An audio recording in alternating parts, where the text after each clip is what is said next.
right, folks, thanks for tuning in. We got another good show for you tonight. This is Sniper Sports, live from the 808. We shoot you straight. This is Joe, and with me always is Steven. What's going on?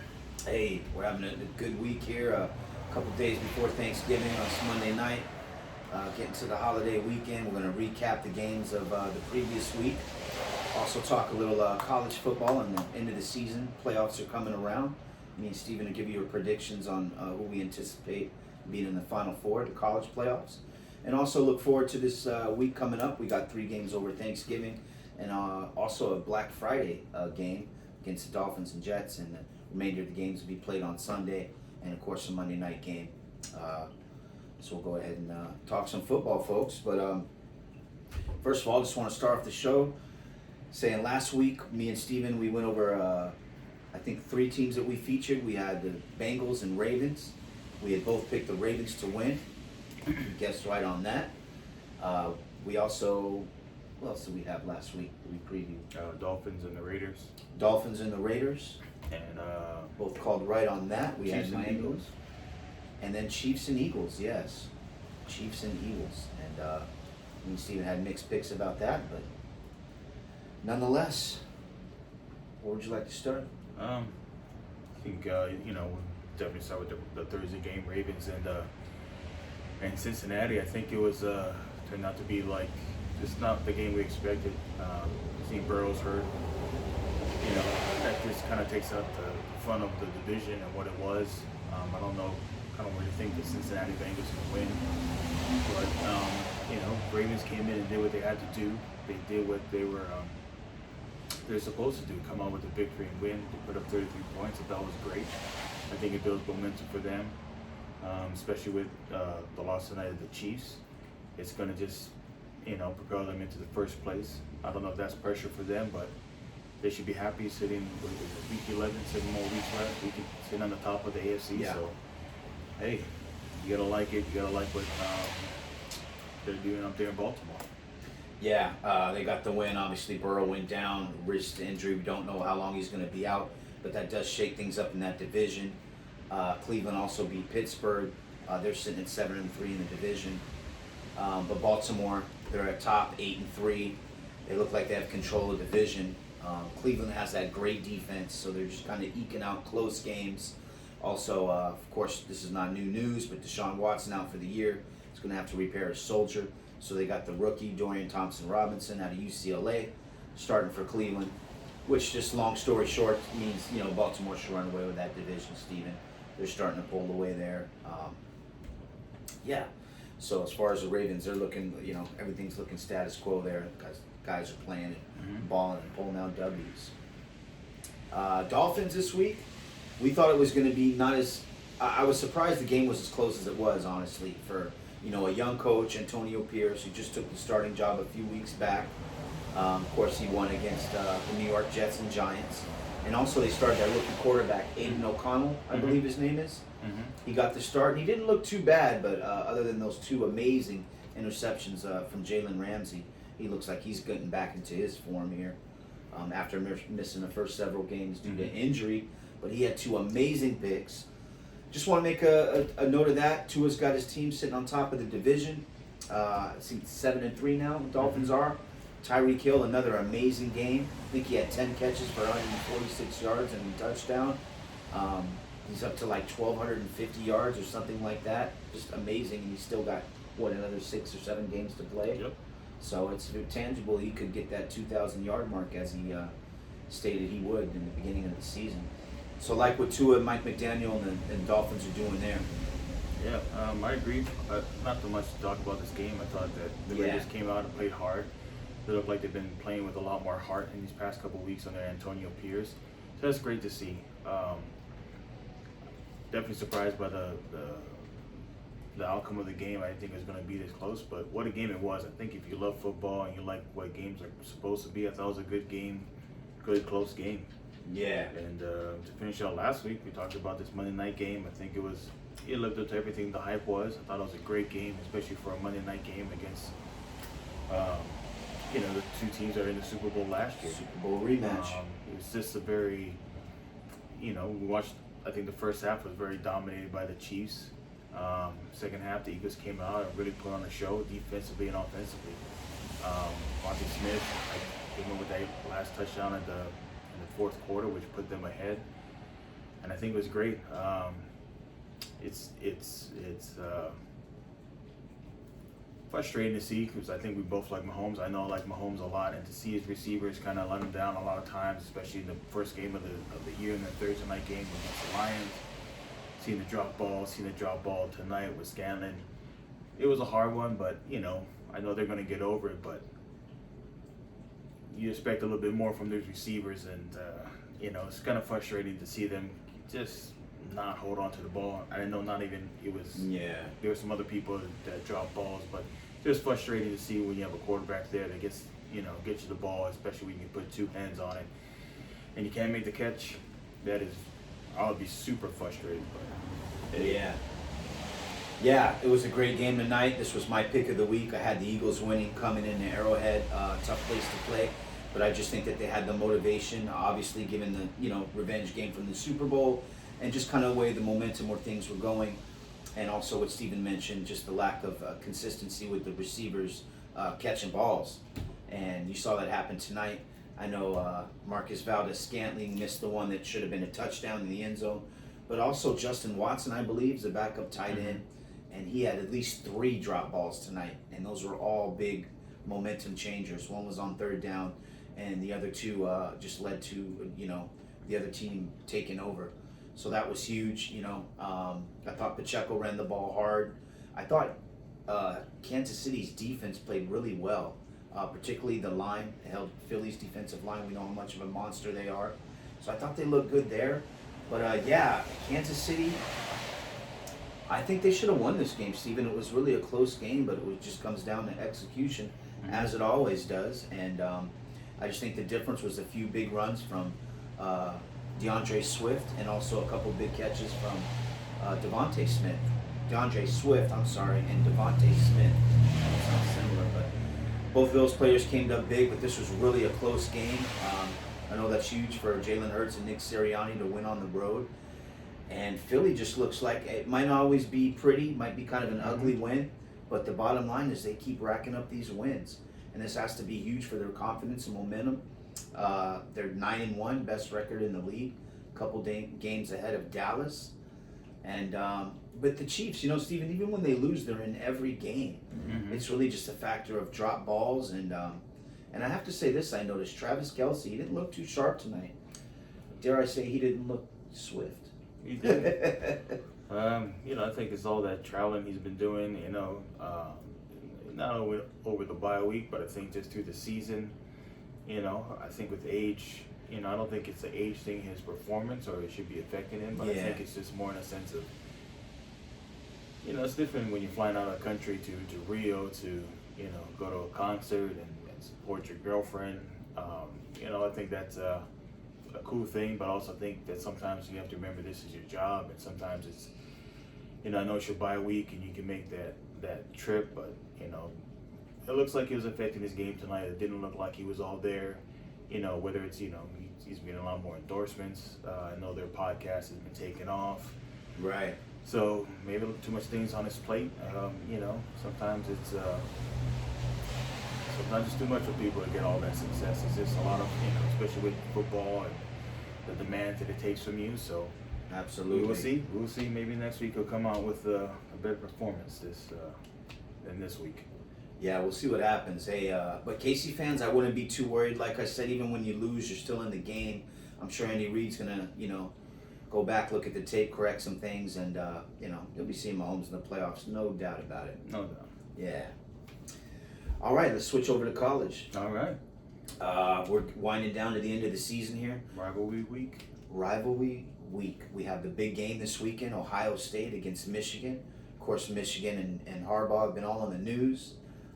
Unless you've been hiding under a rock, you've heard about that as far as the sign stealing and whatnot. I think they are playing in Ann Arbor. They're playing in Michigan this week. Yeah. And with that being said, both those teams are undefeated. I can't recall where they're ranked. I want to say 2-3. Yep. Ohio State is 2 and Michigan is 3.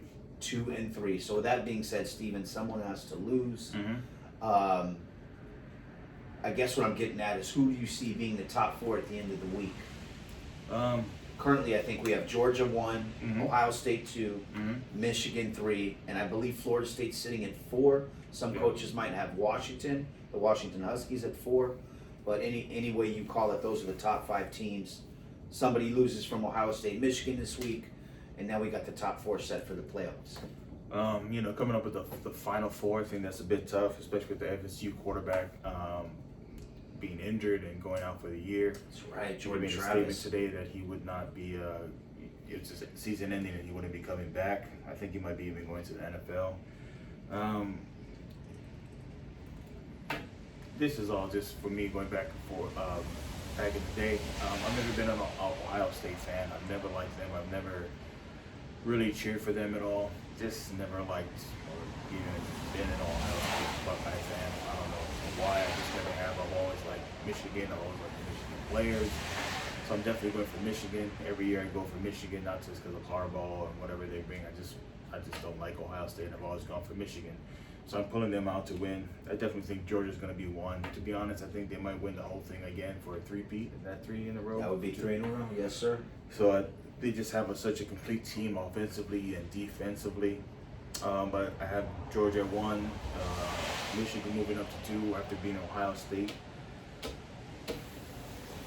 Here's the tough part. I think definitely Washington beats Washington State, and they will definitely be at least the 4th team in there. I'm just not sure about FSU losing a quarterback, especially in the last game, being a rivalry game with Florida. This is for, getting into the playoffs, I think it is. Yeah. I don't know if they're going to have an ACC championship, but, I don't know. Losing your great quarterback after this one, I think it may be tough. I do see them pulling it out, actually, for the win. I don't think Florida's that good this year. So my final top 4 would be Georgia, Michigan, FSU, and Washington. Man, I know I like to say it different to be a little controversial, but I got it exactly the same way, my friend. I like Michigan, given the circumstances. They're at home.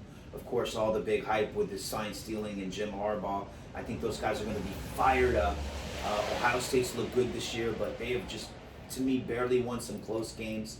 And their best player, obviously, is Marvin Harrison Jr., the star receiver that's expected to go in the NFL next year.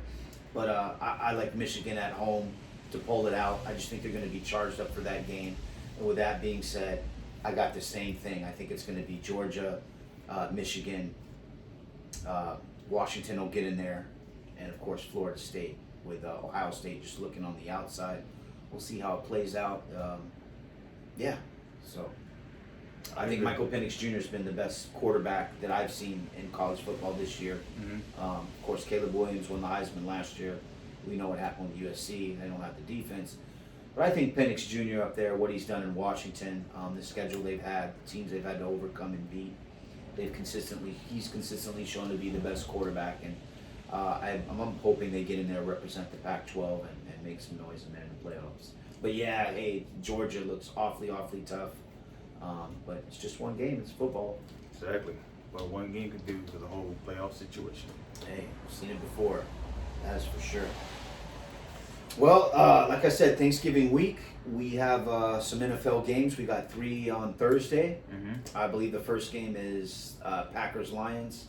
Lions are one of the best teams in the league, sitting at 8-2. Packers, not much to talk about there. They look like they're rebuilding. Not sure if Jordan Love is their guy going forward.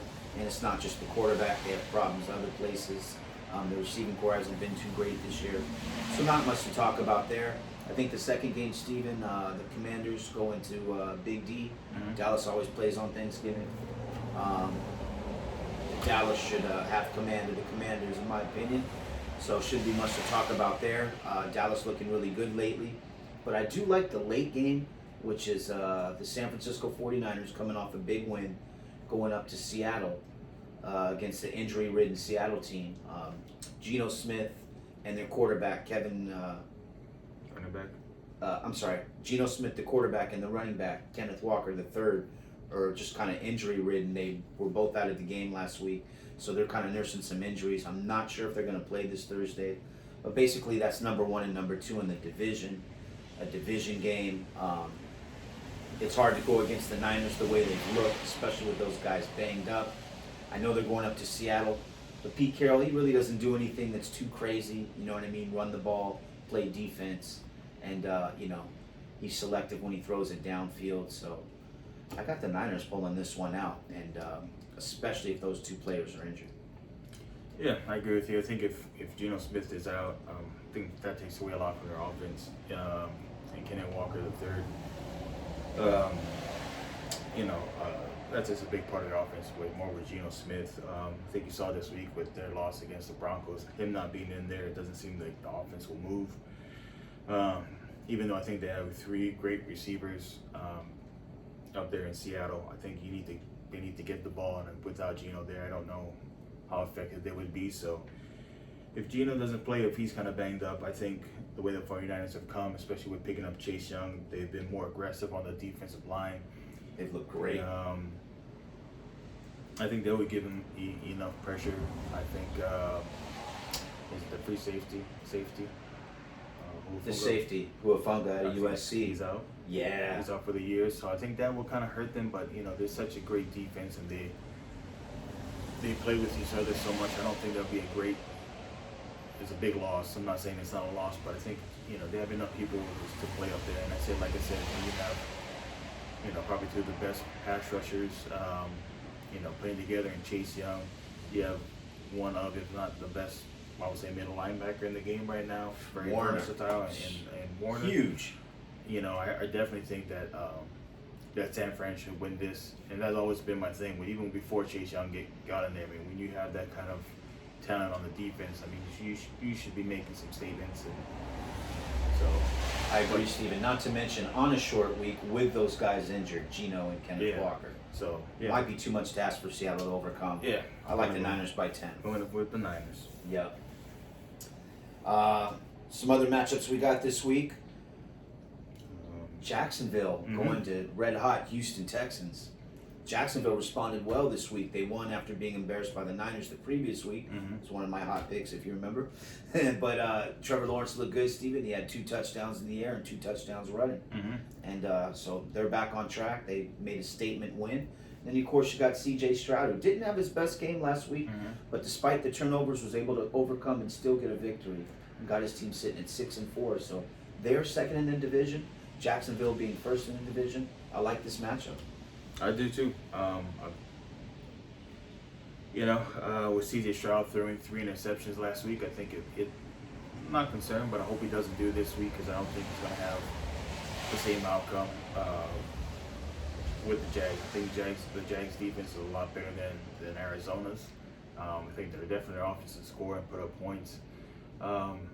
But C.J. Stroud has played phenomenal this year. Oh, man. Divisional game. I think they're going to want to come out and definitely make a statement that they should be, the top team in the division, not Jacksonville.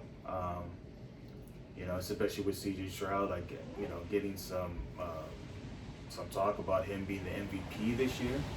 I don't really agree with that, but you have to. If you're the Jags, you have to come out and make a statement that you're going to win this division and do it now. And I'm going to go for the Jags on this one. I'm going to go, and I think C.J. Stroud's going to have a good game. But I think with the experience that Jacksonville has, I'm going to go Jacksonville. Yeah, look, as great as C.J. Stroud is playing, he just plays one side of the ball, which is offense. The other side, defense, they really haven't scared anybody. They've given up quite a few points. I'm not sure what that defense is ranked, but what I'm saying, Doug Peterson, Trevor Lawrence, their experience, they should go in there and have some things ready for that defense of Houston. And I look them to, maybe put up 25 or 30 points. The question is Houston going to be able to do the same? Jaguars, as Steven mentioned, have a much better defense than Arizona. You got to think that coach is going to have some traps ready for a rookie quarterback. So I'm leaning towards Jacksonville too, but I have been known to have been wrong. C.J. Stroud has been great this year, but like I said, you don't want to be a prisoner of the moment. You got to analyze these games and be able to look at what you're seeing out there. And I just think it might be a little too much for him. I think it'll be a good competitive game, but I look for Jacksonville to pull away late and come out with a dub. Yeah. I think another interesting game this week, Steven, 2 teams have been red hot lately, and that's the Denver Broncos They're going to be at home hosting the Cleveland Browns. Mm-hmm. Cleveland got a win without their starting quarterback, Deshaun Watson. Of course, he's out for the year. Dorian Thompson-Robinson's going to be starting again. He was able to pull away with a close victory against Pittsburgh this past week. Cleveland has like the number 1 or number 2 defense in the league. Myles Garrett, Denzel Ward, and those boys have been playing outstanding this year. So that's going to be an interesting game.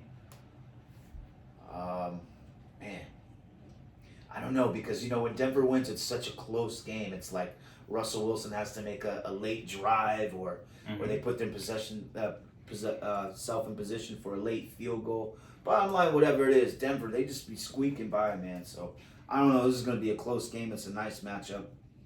Who do you like, Steven, in this game? Oh, Browns. Browns, huh? Going Yeah. to Cleveland on the road. On the road. In Denver. In Denver. Even though Denver's been hot, they've been winning.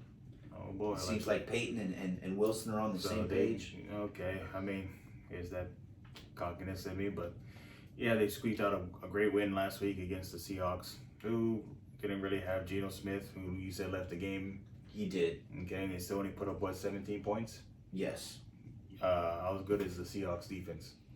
Not very. Somewhere good. in the middle. Somewhere in the middle. Secondary's good. Not top 5 Not defense. a big pass Okay, rush. all right. You're right. Who else did they beat? They beat, I mean, they surprised everyone with the Chiefs and everything. Kudos. I'm going to blame that on Patrick Mahomes not feeling so. Who else did they beat? That's it. I think the Ravens pretty much They stomped them. went down a 4-game winning streak or something. Seattle earlier Yeah. this year. No, not Seattle. Denver. Denver's on a 4-game winning streak, Who right? else did they beat? Previously, they just beat Minnesota. I mean, but Minnesota's on a winning streak as well. No, Justin Jefferson and. That's true. Cousins. That's true. Okay, who else did they beat? I see where you're going with this, Steven. Okay. Let me just say this: Cleveland's defense is top tier.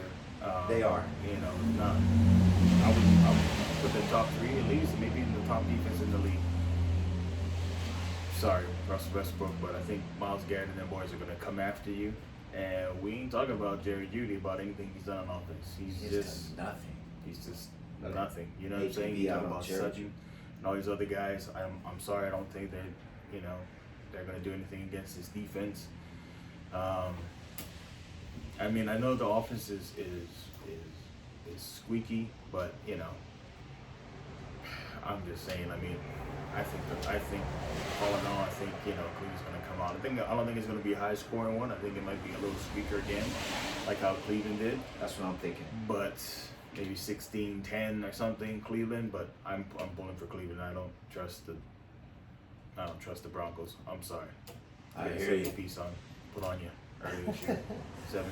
Well, folks, I'm not as optimistic as Steven.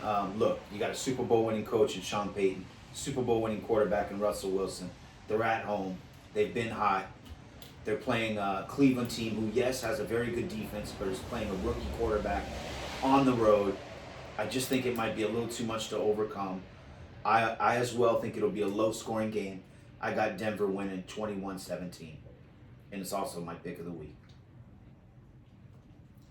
Pick of the week. That's Broncos. it. Pick of the week, Broncos. Hey, Put that money line on it, boys. I'm telling you, hey, we've been hot here at Sniper Sports with the pick. Last week I had the 2 picks right. This previous week I called Philly. I'm just saying, all dogs, all on the road, but I'm going to go with the home team this one. I like Denver this week. That's what we got. Go Broncos. 808, shoot you straight, baby. We'll see if we can do it. Russell Wilson, come on. Come on. Definitely. What else we got, bro? I think that's it for football. I think some other teams are playing, but not that exciting, I guess. But yeah, if you want us to talk about some other games that you would like us to talk about, definitely put it in the comments. Let us know. Definitely talk about it. For sure. All right. Hey, thanks for tuning in. We appreciate it. Until next time. Wow.